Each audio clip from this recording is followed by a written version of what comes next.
Hey, it's me, MLB. Here is that side character, chapter 23, and this one is actually titled Jealousy. Hey, she greeted brightly when she got to him. You're so smart. I really like how you focus in class. She was clutching at straws by now, just trying to find something to compliment him on that would make him open up, but she had no idea where to start. He basically ignored her, putting his PSP in his bag first while she struggled to find her next line. Oh, you play? She asked excitedly, spotting the blue handheld. He paused and looked at her with a small nod. Oh, I play. I left mine at home, she lied. What game do you play? He asked. A Monster Hunter, she replied, remembering the name of the title on her brother's console. Same, he said, straightening a little. Oh, it's so fun, isn't it? She said with a grin, happy that she had found something that had caught his attention. He nodded, more enthusiastically than before. I bet you're amazing, she said, giving him a cute giggle and touching his arm.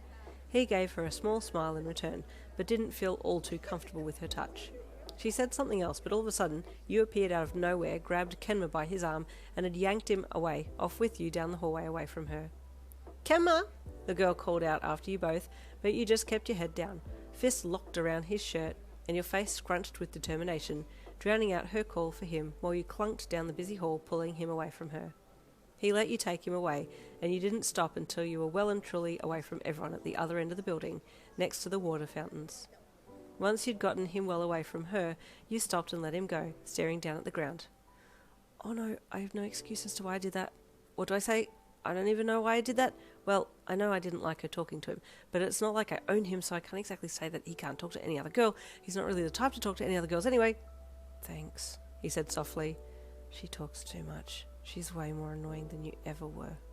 His sudden speech made you burst out laughing.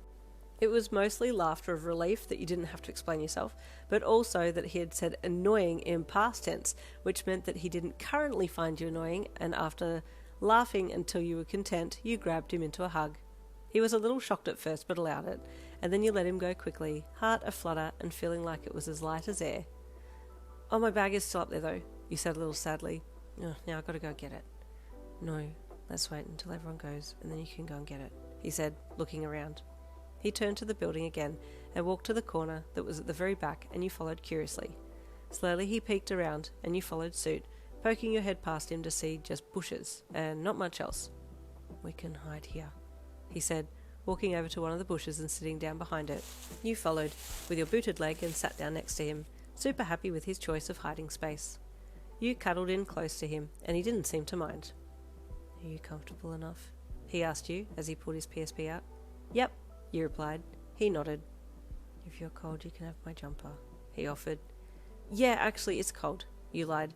You just wanted to put his jumper on. Any excuse would do. He took it off and gave it to you, and you put it on and snuggled into it with a deep inhale in. Kenma didn't have any strong smell. He didn't reek of male deodorant spray like some of the other guys did. You often likened them to male flies, spraying themselves with repellent to keep the girl flies away.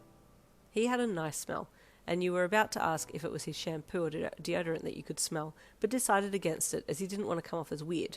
It was hard to hold that question in, though. Don't be weird, Yin. This is the perfect situation here. Don't make it weird. Happily, you stayed still and just watched the ants go by in a line past your boot. Kenma was again trying to beat a particularly hard boss and grunted with frustration when he lost again.